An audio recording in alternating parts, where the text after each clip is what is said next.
I-V-M. Hi, I'm Utsav, a behavior researcher by training and a slow traveler by passion. Postcards from Nowhere is a travel podcast where I condense a decade of travel experiences and explore not just the where, but also the why and how to travel. My stories emerged from slow traveling the less explored parts of the world: Bosnia and Herzegovina, Armenia, Uzbekistan, and even China. At the end of each story, I give practical tips and new ideas about how to travel better. This week, in the last episode of China Unseen, I bring to you the fascinating story of how China fell in love with the Chilli, a story of economics, 2 wars, and medical philosophy. In 1932, the Soviet Union sent one of its best agents to China, a former school teacher and counter-espionage expert from Germany named Otto Braun. His mission was to serve as a military advisor to the Chinese communists, who were engaged in a desperate battle for survival against Chiang Kai-shek's nationalists. Braun recalls his first impressions of Mao Zedong as a mean, spiteful man.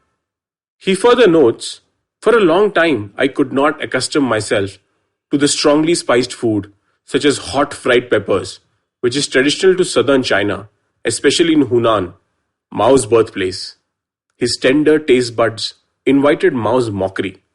"The food of the true revolutionary is the red pepper," declared Mao.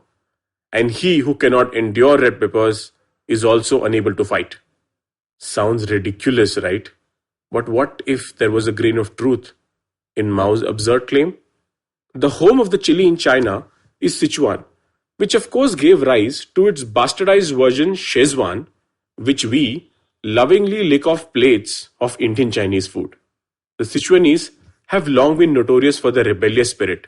In fact, some of the momentous events in modern Chinese political history can be traced back to Sichuan's hot temper. But if I were to ignore Mao's assertions, there is a bigger question. How did Chili, a native of South America, ended up becoming endemic to Sichuan, but not in the rest of China? Because if you think of it, Sichuan is a completely landlocked province, surrounded by Yunnan in the south, Gansu in the north, and Tibet in the west.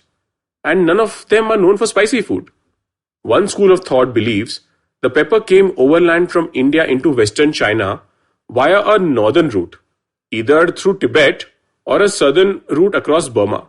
But the first consistent references to chili peppers in local Chinese gazettes start in China's eastern coastal regions and move gradually inland towards the west, reaching Hunan in 1684. But for the chili to reach Sichuan, it needed much more than mere trade or food practices. The 17th century saw one of the most dramatic events in Sichuan's history: the collapse of the Ming dynasty. Meanwhile, the Qing dynasty began to consolidate power. During this transition, a devastating set of disasters, rebellions, banditry, famine resulted in massive depopulation. The best guess is that as much as 75% of Sichuan's population died or disappeared during this period. Over the course of the next century, one of the greatest instances of mass internal migration in the history of China substantially repopulated Sichuan. The great majority of the new immigrants came from the 2 provinces directly to the east, which included Hunan. So in these times, chili peppers became a relatively cheap source of flavor compared to salt and pepper. As the Sichuanese folk saying goes, "Spicy peppers are the meat of poor guys." But there are more traditional reasons as well. In terms of Chinese medicine, the body is an energetic system in which damp and dry, cold and hot, yin and yang must be balanced. When applied to food, this concept is quite well known in India too. We call it tasir, and foods are either hot or cold. So while curd and sauf or fennel are cold, clove, cinnamon and black pepper are hot. This is, by the way, also the reason that these together make up garam masala in India. But I digress. Sichuan is notoriously humid, damp in the winter and hot in the summer.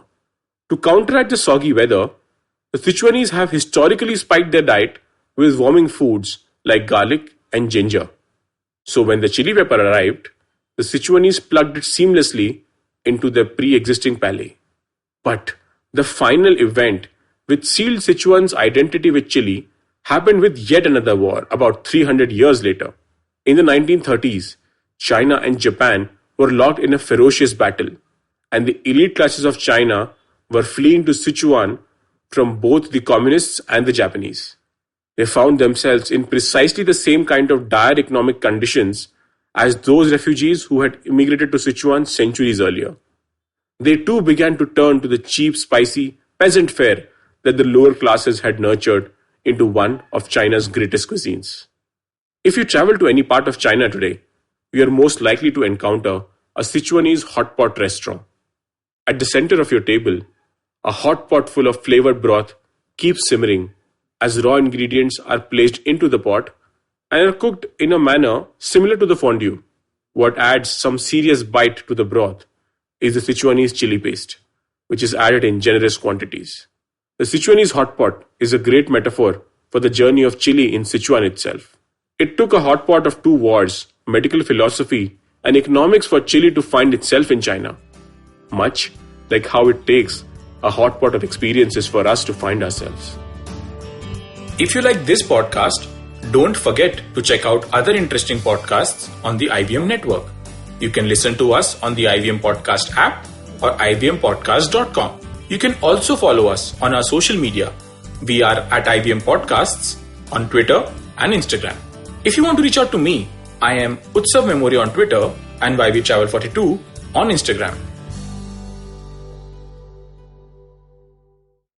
I hope you enjoyed that show. I'd like to thank our sponsors, Intel, for coming back to us. We love our sponsors. If you'd like to be one of them, do reach out. So really cool week on the network this week, right? Started off with a bang. Abhijit Ganguly was on Cyrus Says. Funny comedian. I think you guys will enjoy that. We had Dimant Parekh on Advertising is Dead. Dimant's the founder of Better India. Govindraj Athiraj is also on Uncle Please Sit this week. That's a really fascinating show which they talk about fake news. On the Habit Coach, there was a crossover event with Aditi Surana from Absolutely Right. I think you definitely enjoyed that. And last but not least, definitely a show I'd love you all to check out. We have a new show called This Round Is On Me. It's hosted by Gauri Devi Dayal. If you remember, Gauri and I worked on a show together called The Kolaba Cartel a while ago. Fun show. If you haven't checked that out, do check that out. But this is a show where she's talking to a lot of different people in the food space. Her first guest is Harsh Mariwala, a legend in his own time. I think you'll really enjoy that show.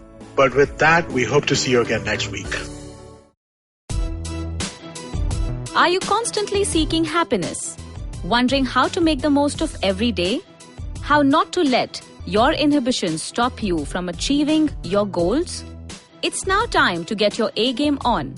It's time to unlock your true potential.